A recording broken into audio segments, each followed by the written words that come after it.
Practice ವಿದ್ಯಾರ್ಥಿಗಳು ವಿದ್ಯಾರ್ಥಿ ಜೀವನದಲ್ಲಿ ಪ್ರತಿನಿತ್ಯ ಅಭ್ಯಾಸವನ್ನು ಮಾಡಲೇಬೇಕು.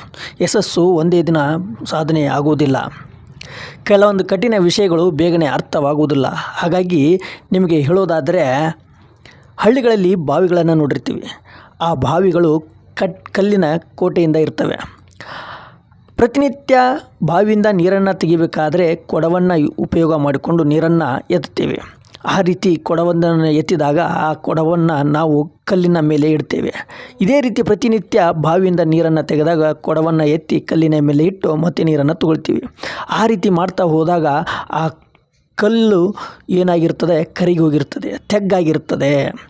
ಅಂಥ ಕಲ್ಲೇ ತೆಗ್ಗಾಗಿದ್ದಾಗ ನಾವು ಪ್ರತಿನಿತ್ಯ ಅಭ್ಯಾಸ ಕೂಡ ನಮ್ಮ ಮನಸ್ಸಿಗೆ ನಾಟುವ ಹಾಗೆ ಕಠಿಣ ವಿಷಯಗಳು ಸುಲಭವಾಗಿ ಹೋಗ್ತವೆ.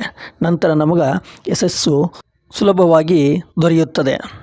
ಇನ್ನಷ್ಟು ವಿಷಯಗಳಿಗಾಗಿ ನಮ್ಮ ಚಾನಲನ್ನು ಸಬ್ಸ್ಕ್ರೈಬ್ ಮಾಡಿ, ಲೈಕ್ ಮಾಡಿ. ಧನ್ಯವಾದಗಳು.